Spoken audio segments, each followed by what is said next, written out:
오늘 우리에게 주시는 하나님의 말씀은 신약 성경 마태복음 16장 21절에서부터 27절까지 말씀이 되겠습니다.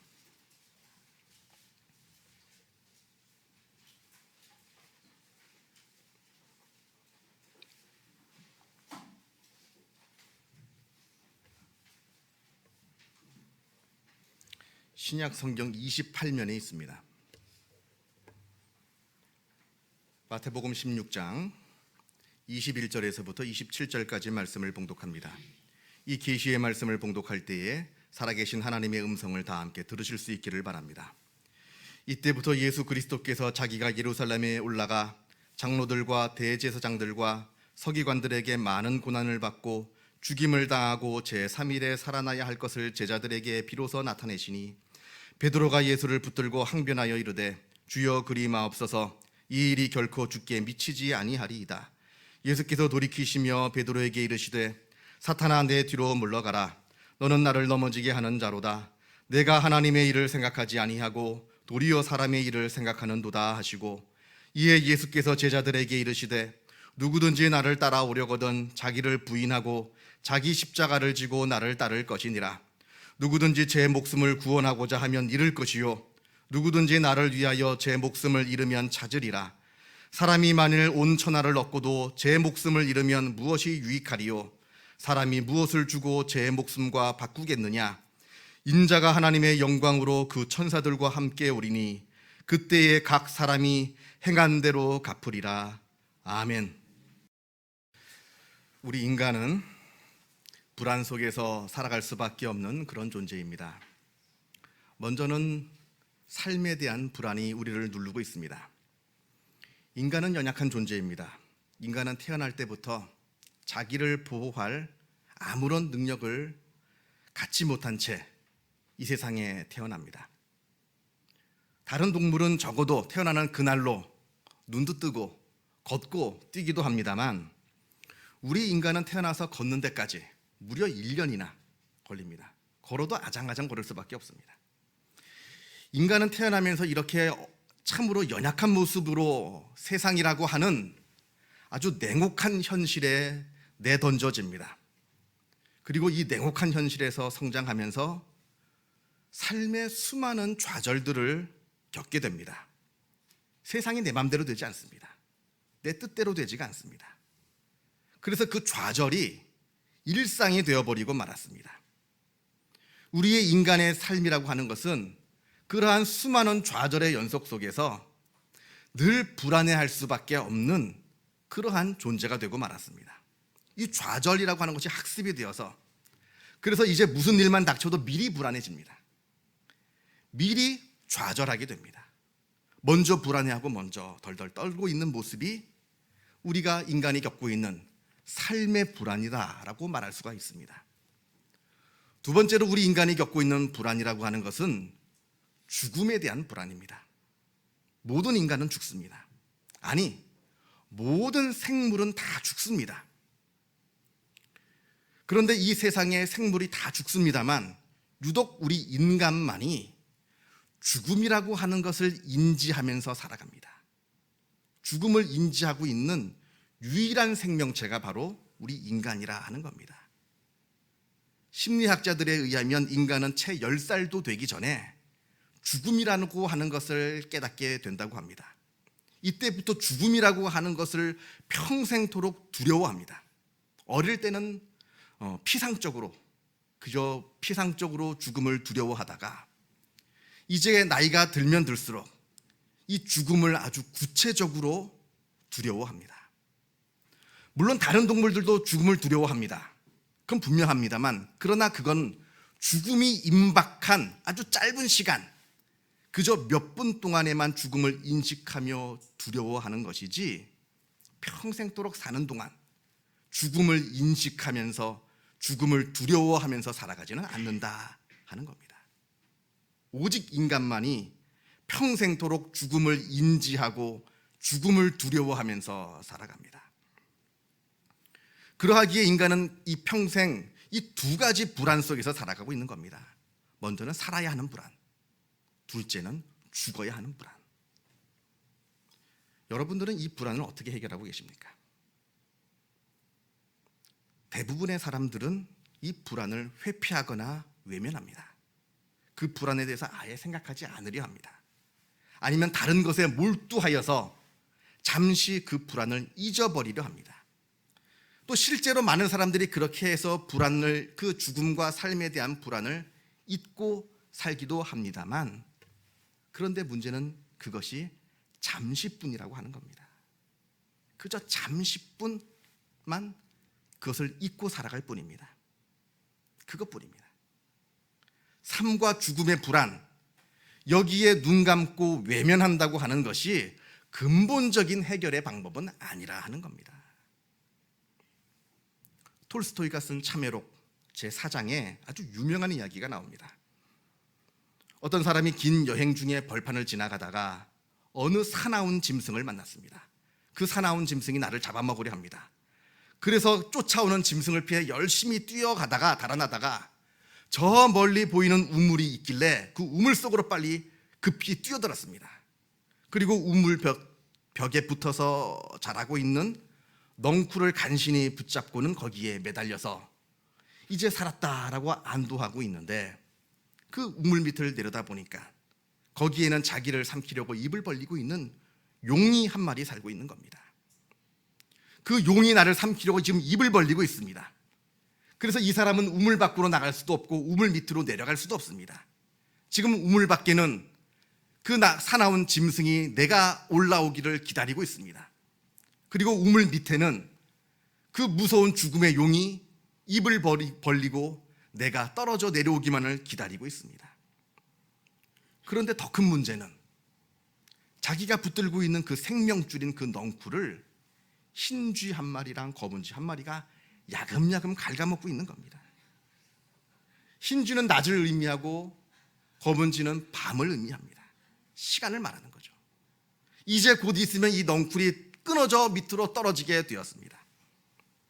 그런데 이때 어디선가 꿀이 한 방울씩 똑똑 떨어지고 있는데, 이 넝쿨에 매달린 이 사람이 그 떨어지는 그 달콤한 꿀을 한 방울 한 방울 받아먹는 그 재미에 정신이 팔려가지고 이 모든 것을 다 잊고 있더라 하는 겁니다. 이게 바로 톨스토이가 얘기하는 우리 인생의 어리석은 모습이라고 말을 하고 있습니다. 달콤한 꿀에 취해서 잠시 동안만큼은 우리가 당면한 삶과 죽음의 문제를 잠시는 잊어버릴 수 있을지는 몰라도 이건 절대로 완전한 해결책이 되지 못합니다. 그렇게 꿀을 한 방울씩 한 방울씩 받아 먹다가도 불현듯 밖에 있는 사나운 짐승이 생각이 나는 것이고, 불현듯 밑에서 입을 벌리고 있는 용이 생각이 나는 겁니다. 불현듯 내 넝쿨을 갉아먹고 있는 흰쥐와 검은쥐가 생각이 나는 겁니다. 그때마다 우리는 소스라치게 놀랍니다. 이게 인간의 솔직한 모습이라고 말할 수 있습니다. 자, 이 상황에서 여러분이라면 어떻게 하시겠습니까? 이게 남의 이야기가 아니거든요. 바로 내 이야기거든요. 밖에는 사나운 짐승이 있고 아래에는 죽음의 용이 기다리고 있고, 내가 매달려 있는 넝쿨은 흰쥐와 검은쥐가 야금야금 갉아먹고 있고, 이 상황에서 어떤 소망이 있겠습니까? 무엇을 우리가 바라봐야 되는 겁니까? 그저 절망뿐이죠. 절망뿐입니다. 자, 그런데 여러분, 기억해야 할 것이 한 가지가 있습니다. 절망이 우리를 죽이기도 합니다만, 그러나 때로는 절망이 우리를 살릴 수도 있다는 것을 우리가 잊지 말아야 합니다. 덴마크의 철학자 키에르케고르가 죽음에 이르는 병이라고 하는 책을 썼습니다. 죽음에 이르는 병, 이거는 암이나 불치의 병을 이야기하는 게 아닙니다. 죽음에 이르는 병은 다름 아닌 절망입니다. 인간은 절망하는 순간 죽습니다. 그것이 절망하는 사람을 살릴 수 있는 방법은 아무것도 없습니다. 아무리 사소한 감기에 걸렸다 하더라도 그 사람이 그것으로 절망하면 그 사람은 죽을 수밖에 없습니다. 그런 의미에서 절망은 죽음에 이르는 병입니다.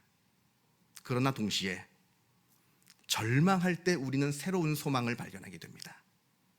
그동안 나의 소망이 되었던 나의 능력, 나의 지혜, 내가 갖고 있는 것들, 이러한 것들로 내가 그동안 나의 문제를 해결하려고 하였습니다만 내가 그것으로는 도무지 해결할 수가 없습니다. 내가 동원할 수 있는 모든 것을 다 동원해서 문제를 해결하려 하였습니다만 결국 실패하였습니다. 그럴 때 인간은 완전히 절망하게 됩니다. 다 포기합니다. 내가 할 수 있는 것이 아무것도 없습니다. 다 내려놓습니다. 그런데 이때 절망할 때, 그때가 바로 우리가 하나님을 바라보고 하나님께 의지할 수 있는 때라고 하는 겁니다. 이게 중요합니다. 그런 의미에서 쉽게 말하자면 절망에도 좋은 절망과 나쁜 절망이 있습니다. 나쁜 절망은 우리를 완전히 절망하게 해서 우리를 죽게 만들지만, 좋은 절망은 우리가 그동안 의지했던 모든 허상들을 다 내려놓게 만들고, 그리고 우리로 하여금 오직 하나님만을 바라보고 하나님만을 붙잡게 만들어 준다 하는 겁니다. 이 좋은 절망이 있을 때 그때 살 길이 열리는 겁니다. 우리가 복음서를 보게 되면 예수님께서 폭풍을 잠잠케 하시는 이야기가 나옵니다. 예수님께서 어느 날 제자들과 함께 배를 타고 갈릴리 호수를 건너가시는데 도중에 아주 큰 풍랑을 만나게 됩니다. 아주 광풍이 붑니다. 이 바람이 어찌나 사납던지 물이 배를 집어삼킬 정도가 되었습니다. 이제 배가 뒤집혀서 가라앉게 되었습니다. 그런데 예수님은 이 와중에서도 배 뒤에 누우셔서 한가롭게 잠을 청하고 계십니다. 그래서 제자들이 다급해서 예수님을 깨웁니다. 선생님이여, 우리가 죽게 된 것을 돌보지 아니하시나이까. 그런데 여러분, 이게 참 재밌습니다. 이 제자들이 지금 누굽니까? 어부들입니다. 뱃사람들입니다. 평생을 이 갈릴리 호수에서 고기를 잡으면서 수많은 폭풍을 만나서 그것을 이겨내었던 그런 사람들입니다. 그런 반면에 예수님은 누굽니까? 목수입니다. 배도 모르고 물도 모릅니다. 아무것도 배에 대해서, 물에 대해서, 갈릴리 호수에 대해서 전혀 알지도 못하는 이 예수님을 붙잡고 살려달라 이렇게 애원하고 있는 겁니다. 왜 그렇습니까? 왜 이 제자들이 물에 대해서 전혀 알지 못하는, 자기들은 이 갈릴리 호수에서 잔뼈가 굵은 사람들인데 이 갈릴리 호수를 전혀 알지 못하는 예수님 붙잡고 있는 겁니까? 이번 폭풍은 지난번 만났던 폭풍들과 달랐거든요. 그 전에 만났던 폭풍들은 자기들의 지식과 경험으로 능히 무사히 빠져나올 수 있었습니다만 이번만큼은 달랐습니다. 아무리 내가 배에서 잔뼈가 굵었다 해도, 아무리 갈릴리 호수를 내가 잘 알고 있다 하더라도 이번 폭풍만큼은 도무지 뚫고 나갈 수가 없었던 겁니다. 이제 꼼짝없이 죽게 되었습니다. 그래서 완전히 절망한 겁니다. 자기의 모든 능력을, 자기 갖고 있는 것을 다 총동원해도 이 폭풍을 뚫고 나갈 수 없었기에 제자들은 완전히 절망하고 말았습니다. 그렇게 절망하니까, 그렇게 다 내려놓으니까 그제서야 예수님이 보이는 겁니다. 이렇게도 해보고 저렇게도 해보고 자기가 갖고 있는 지혜와 경험을 다 동원해봐서 이렇게도 저렇게도 해봤습니다만 그때는 예수님이 보이지 않다가 다 모든 것을 내려놓고 절망하니까 그제서야 예수님이 보이게 되고 예수님을 찾게 된 겁니다. 그러자 예수님께서 일어나셔서 바람을 꾸짖으시고, 그러니까 폭풍이 잠잠케 되었다, 성경은 기록하고 있습니다. 오늘 본문 말씀 마태복음 16장 24절 말씀에 예수님께서 누구든지 나를 따라오려거든 자기를 부인하고 자기 십자가를 지고 나를 따를 것이라 이렇게 말씀하십니다. 25절에서는 누구든지 제 목숨을 구원하고자 하면 잃을 것이요 누구든지 나를 위하여 제 목숨을 잃으면 찾으리라 이렇게 말씀하십니다. 이 말씀이 바로 이것을 말씀하고 있는 겁니다. 자기 자신을 부인하라 하십니다. 자기 자신을 다 내려놓으라 하는 뜻입니다. 자기 자신을 온전히 부인하고 예수 그리스도를 붙잡는 삶, 이것이 바로 성경에서 말하는 믿음의 삶이라고 말씀합니다. 그저 믿습니다, 믿습니다, 이게 믿음이 아닙니다. 믿음이라고 하는 것은 자기 자신을 온전히 내려놓고 자기 자신을 부인하고 다 포기하고 다 내려놓고 예수 그리스도만이 소망인 것을 알고 예수 그리스도를 붙잡는 삶이야말로 바로 믿음의 삶이라 말하는 겁니다. 예수님께서 자기 십자가를 지고 나를 따르라 하십니다. 여러분, 십자가를 지는 것이 무슨 의미입니까? 뭘 의미하는 겁니까? 십자가를 지라, 바로 죽으란 얘기입니다. 여러분, 십자가가 여러분을 살리는 경험을 하셨습니까? 십자가를 통해서 부활을 경험하셨습니까? 그렇다면 반대로 십자가가 여러분을 죽인 그런 경험도 하셨습니까? 십자가라고 하는 것은 1차적으로 죽음의 자리입니다. 죽음이 있어야 부활이 있는 겁니다. 십자가에서 죽어야 십자가로 말미암아 다시 사는 것이지, 십자가에서 죽는 경험 없이 다시 살 수는 없는 겁니다. 내가 그리스도와 함께 십자가에 죽은 경험이 없는 사람은 절대로 그리스도와 함께 부활할 수가 없습니다. 죄송합니다만 그런 분들에게는 예수님 혼자 돌아가시고 예수님 혼자 부활하신 겁니다. 내가 거기에 함께 죽지 않은 이상은 함께 부활할 수도 없는 겁니다. 혼자 죽으시고 혼자 부활하신 겁니다. 내가 예수님과 함께 살려면 먼저 예수님과 함께 죽어야 합니다. 그동안 내가 의지했던 것, 내가 좋아했던 것, 그리고 사랑했던 것, 내가 자랑했던 것, 그동안 나의 고집, 나의 생각, 나의 죄된 모습들, 아니 나 자신을 십자가에 다 못 박고 난 다음에야 그리스도의 부활의 기적을 우리가 누리게 되는 겁니다. 정신의학자 프리츠 펄스라고 하는 분이 있습니다. 이분이 게슈탈트 심리치료라고 하는 분야를 개척한 분인데, 이 게슈탈트 심리치료에 대해서는 지금 말씀드릴 수 있는 시간은 아니고요. 다만 이분이 심리치료를, 정신병을 앓고 있는 어려운 사람들을 심리치료를 하면서 그 환자들이 치료되는 과정을 5단계로 구분을 하였는데, 이것이 바로 우리가 신앙을 갖게 되는 과정과 유사하여서 여러분께 소개해드리고자 합니다. 먼저는 피상적인 단계입니다. 처음 환자가 의사를 만나서 갖게 되는 아주 형식적인 관계, 그냥 안녕하세요, 서로 안부를 묻는 정도의, 서로 깊은 이야기를 나누지 못하고 그저 인사와 안부만을 나누는 아주 의례적이고 피상적인 대화만 나누는 그러한 단계가 있습니다. 처음 심리치료를 시작할 때는 누구나 이 단계로 시작합니다. 그러다가 2번째 단계로 들어가게 되는데 연기하는 단계가 됩니다. 연기를 하는 겁니다.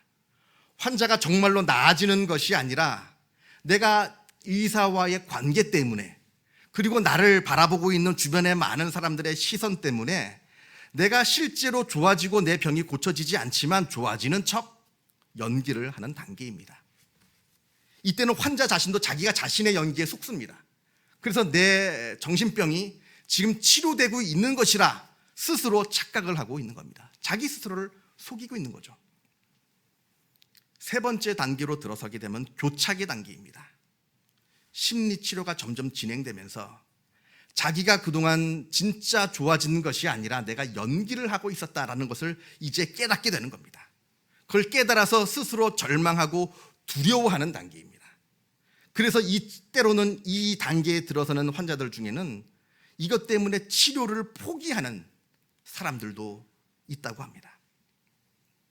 자, 4번째 단계, 그 다음 단계로 넘었습니다. 이 단계를 넘어서면 다음 단계로 들어서게 되는데 내피층의 단계입니다. 깊이 들어가는 거죠.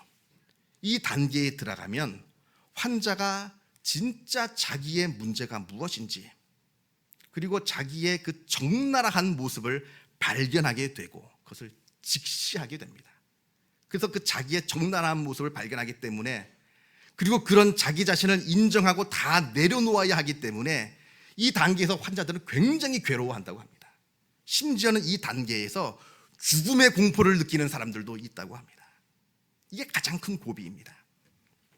이 단계를 넘어들어서 5번째 단계로 찢고 들어가야 되는 겁니다. 과감하게 그 단계를 찢어서 그 다음 단계로 들어가야 되는데, 그 5번째 단계가 바로 폭발하는 단계입니다.